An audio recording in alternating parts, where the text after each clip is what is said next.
Hello and welcome to this week's episode of Weekend Business Report. I'm Keneal Gale. Thanks for joining us. In this week's show, the halfway tree gold rush, we'll have a special report on how vendors are cashing in on the real success. But before all that, Andrew Laidley is here with your first WBR News Roundup for this week. Andrew. Thanks, Keneal. Jamaica should be able to benefit from a $40 million drawdown, pending approval from the IMF board. This after the 13th IMF review was completed this week. More in this report. As the agreement between Jamaica and the IMF comes to an end, Finance Minister Audley Shaw is reporting preliminary positive growth trends from the IMF's 13th Extended Fund Facility review. The economy continues to reflect generally positive trends. Annual inflation is continuing at record lows. The country's international reserves are rising. The current account deficit of the balance of payments is at a sustainable level and is improving. Private sector credit is expanding, and the outlook is for strengthened economic recovery in the near to medium term.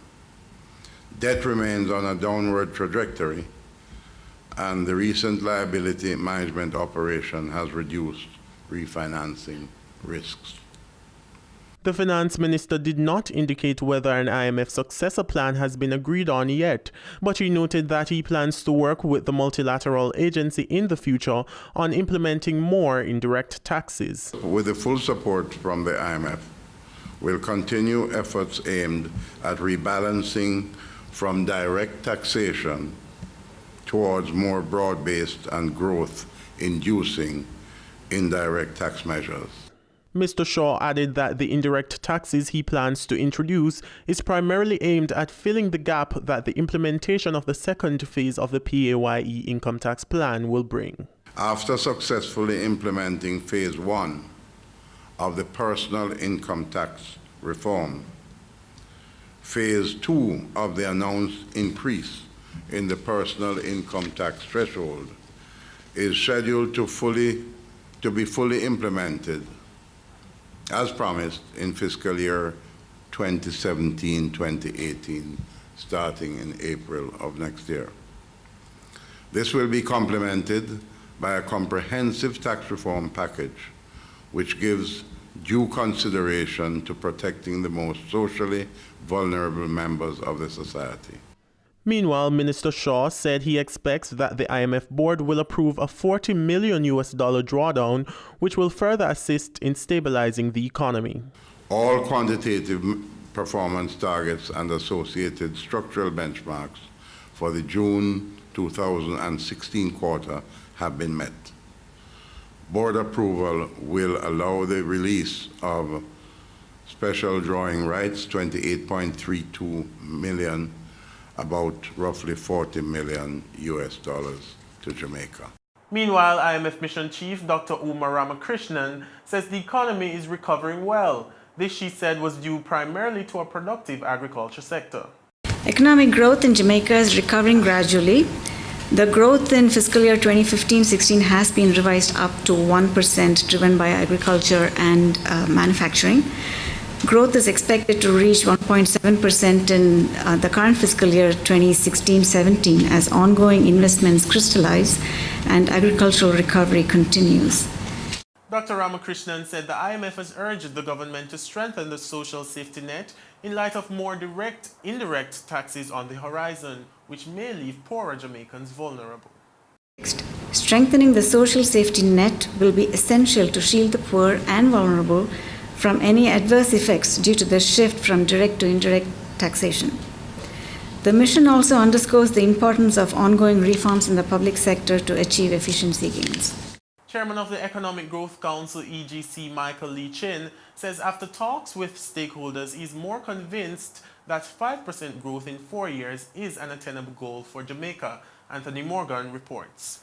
Chairman of the Economic Growth Council, ECG, Michael Lee Chin, is rallying support from all stakeholders involved to guarantee Jamaica's economic success. He says in order to ensure the economy thrives, the government must be in tune with stakeholders' aspirations and goals. We intended to make 5 in 4 possible by listening to the stakeholders of Jamaica. Listening to their angst, listening to what their expectations are, their aspirations, and trying to figure out a way to make their aspirations realized and their angst removed. The methodology will include designing and advising of a plan of action, monitoring and reporting, and we intend to report quarterly to the nation, so there's total transparency. Mr. Leachin also indicated that the council also received positive reactions from the opposition on key issues which will require their full support. If we could leave this meeting with you saying, yes, we should have a quarterly meeting with the opposition. Number two, we should come up with a buffer zone, and we should put whatever projects obviously negotiated into that buffer zone. And this buffer zone, we don't politicize, we don't fight on. We can fight on the left of it, we can fight on the right of it, but this is for Jamaica. That, to me, to us, would have been a successful meeting. So what do you think we heard at the end? Do you think we felt elated? Do you think we left here with a successful meeting or not? What do you think? Yes. Would you have expected that? Yes. That's what we got. He said the island is poised for economic growth, asserting that the ECG is here to facilitate that growth through transparency and partnership. We really don't need any more studies. There's no magic bullet. There's no one from foreign that's going to come and tell us what we know we have to do. The table is set. We just need to have everybody on board, and the table is set for that also after 50 meetings. And we just need to execute, and report, and be transparent, and we will deliver 5 and 4. So we at the EGC is not only up for the challenge, but we are pumped after listening to the stakeholders. And we are confident that 5 in 4 will be achieved. Thank you. Consumers will pay an average increase of 4% for the price of textbooks this academic year. This is the main finding from the annual National Survey of the Textbook Industry, which was conducted by the Consumer Affairs Commission, CAC, in partnership with the Education Ministry. The survey was done between July 25 and August 5 in 13 parishes across Jamaica. 133 of the most popular textbooks were selected for observation at major franchise bookstores such as Sangster's Bookstore and Kingston Bookshop, as well as smaller independent retailers. And that's all the WBR News Roundup for now. Camille, it's back to you. Thanks a lot, Andrew. Many enterprising entrepreneurs have grabbed the real opportunity with both hands, cashing in on the success of our Olympians. Here's our WBR special report. The sale since a while ago, before the race run, then the people them start to just pick up and buy. You expect to make more sales as the night goes on? Yes, the anthem is going to finish. I believe in that. Were you waiting on the sprint doubles? Well, maybe the people are waiting on bowls to start their buying. Do you think that this Olympics Games has really caused you to profit more? No, because we have to drop the price to sell it for $100 because they are crying, so them don't have sufficient funds. That's the opinion of one vendor who said she was out during the celebrations to make extra sales from the increased excitement the Olympics races bring. And even tourists came to spend while watching the race in true Jamaican style. Of course I bought the flag. Was it reasonable? The price? Oh, of course. It was a reasonable price here. Of course I did. Was it affordable? Huh? Of course it was. Only $100. I'm just having fun. Yay! I have the celebrate glasses by Usain Bolt special because I know tonight will be a Usain Bolt night. How much it cost? It costs 50 US for my glasses. Some vendors said they're happy for the Olympics, pointing to the fact that their goods and merchandises went faster than usual. It's not bad. See, as you can see, I make a sale right now. Customers them love the TV, them love both win. And I love my products still, so everything good. Well, my sales, most days I sell off almost every day. So Olympics being here, all that simply do is make me do it a little quicker. But while some patrons dug deep to buy flags and headbands, others got them as gifts and prizes. This is Marcia Fraser, Shelly and cousin from Waterhouse. Big up the thing them. The things are reasonable because the on here is $100. And my KFC give me free flag. So big up the things. What's your friend doing? I didn't buy this flag. This flag is from KFC. It was donated from KFC. And despite the race to get a quick buck, some vendors found time to cash in on the fun. We tell them already. We are tell them again. We show them already. We are show them again. UCN board to the... Jason Young has your company news after the break, plus we'll have the closing numbers from the major stock markets around the world. Then later, switching nationalities just in time to compete at the Olympics. The controversial debate rages on. WBR returns after this break.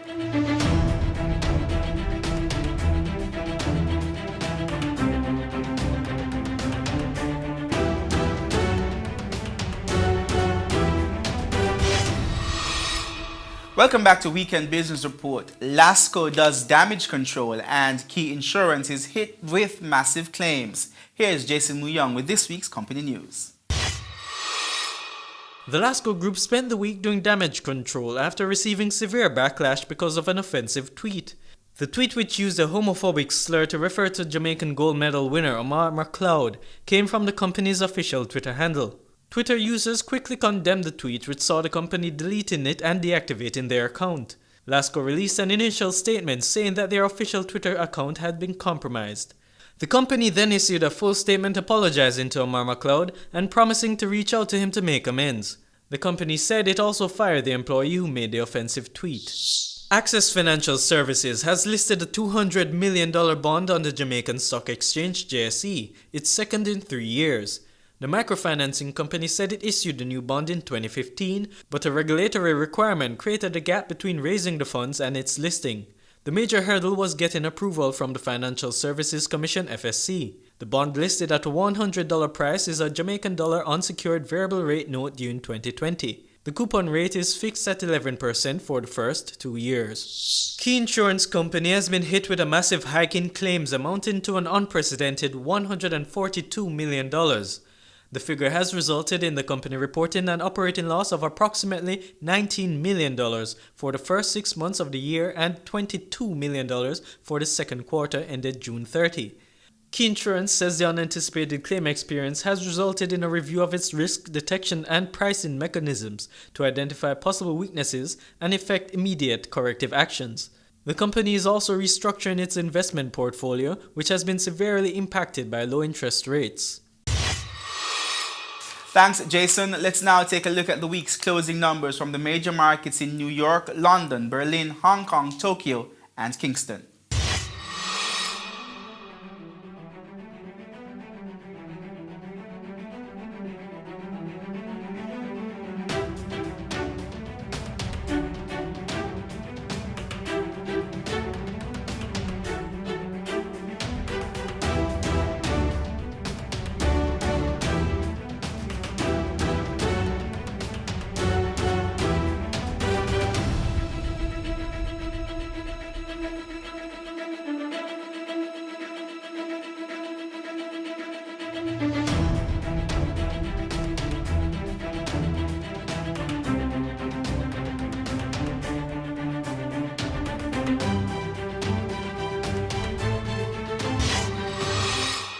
Andrew comes back after the break with more of the news stories BATV covered this week. But before we go, here's a look at how the Jamaican dollar ended the week against some of the world's major currencies.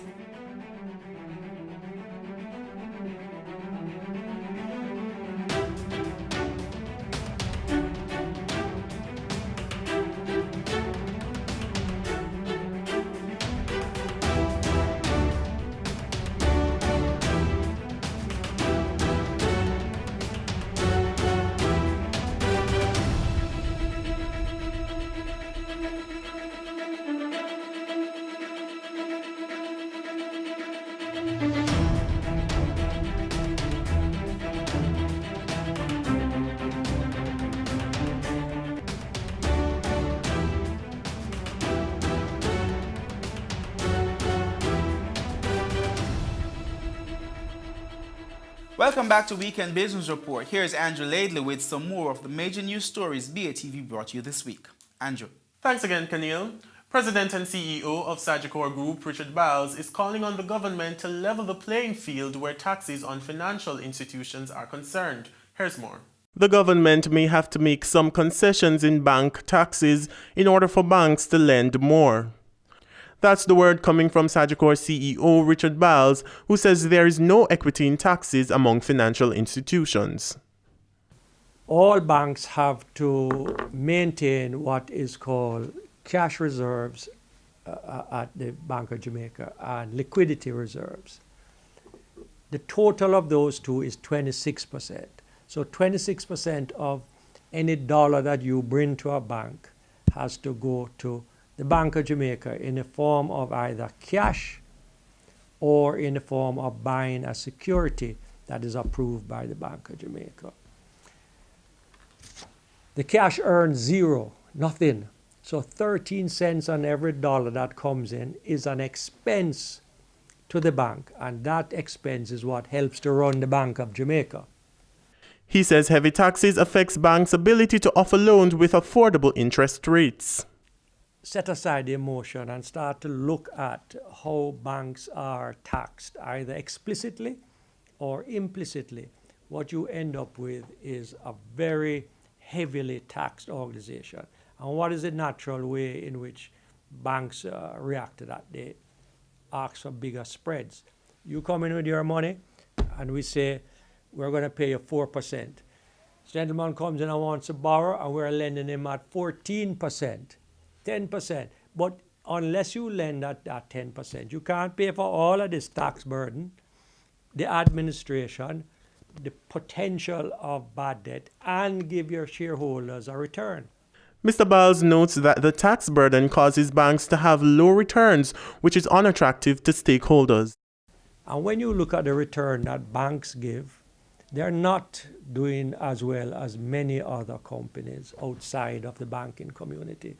They have a lot of profit in dollar terms, but they also have a lot of capital invested in them. And the rate of return on that capital is fairly modest. There are many other companies out there that have rates of return that exceed that of any bank whose name you want to call, even though they're earning billions. But the billions they're earning is on top of capital that are hundreds of billions. So the rate of return is not very attractive. The Statistical Institute of Jamaica Statin has released the inflation rate for the month of July. The data shows that inflation now stands at 0.5%. Nordia Francis Williams has the details. The 0.5 inflation rate is mainly impacted by the housing, water, electricity, gas, and other fuels division, which recorded an increase of 2.7%. This was the highest movement recorded for any division. Higher rates for electricity, water, and sewage continued to influence the upward movement in the index for the electricity, gas, and other fuels group, 4.6%, and water supply and miscellaneous services related to the dwelling, 2.8%. Food and non-alcoholic beverages, which is the highest weighted division, also showed an increase of 0.3%. This was due mainly to increased prices for vegetables and starchy foods.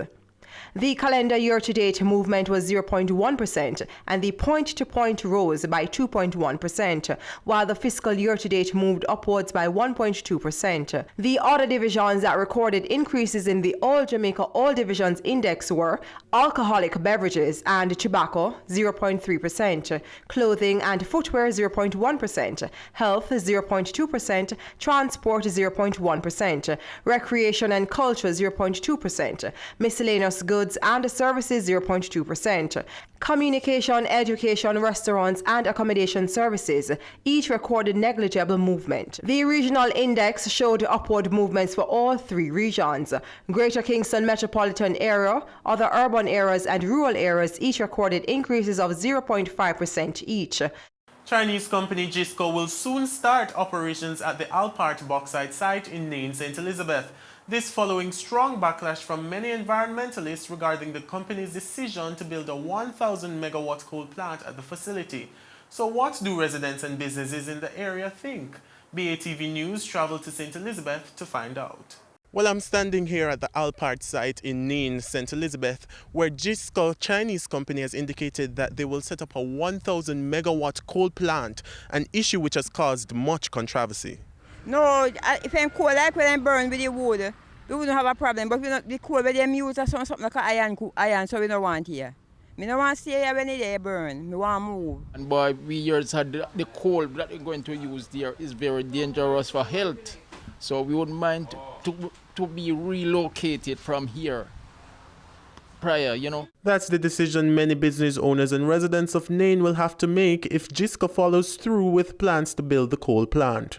Many are torn between the business opportunities which will be created and the possibility of having to leave their home. We're looking forward for the opening of the plant, you know, because, you know, the unemployment is really bad and even business is really bad now. So I know if the plant is open, then a lot of people will be in jobs, for money will be all over the place, you know. But one thing, my major concern, hearing about this coal thing, I don't know much about it, but I understand it's going to be dangerous. So, you know, I am ready for relocation right now. I'll pay them $250,000 right now to relocate me. One resident indicated that before Alpart shut down, the community was being affected by the operations at the site. And he says he doesn't think a coal plant will make things any better. Well, I don't feel like if you live around it, trust me. Feel say well dangerous. Yeah, man. Because even the first one we're gone, they don't affect with us. You see me? So this is one I would them say dangerous. So we don't want to come in for because we don't think it's good for we. You see me I deal with? So if it's not good for we, we don't want to start. We would prefer get a relocation somewhere, you know? We don't want to live around the thing. But we want the thing to go on, but we just don't want to live around it. We want to give the people them space, you know? Well, as far as I hear, I say the cool thing that kind of dangerous still, but I hope them find some way to chop them thing, you know what I mean? Or I could see what the outcome, but I want the place to fly up still, but we're still concerned about health and thing. Because you don't know things set, but I could so go on. Hope them build something to chop them as hard as thing, you know what I mean? The environmental concerns are many among residents and business owners in Nain, St. Elizabeth, but most are concerned about the job opportunities Gisco will bring. And that's all the WBR News Roundup for this week. Camille, back to you. Thanks a lot, Andrew. When we come back, are some countries buying athletes in order to win medals at the Olympics? We'll take a closer look after the break.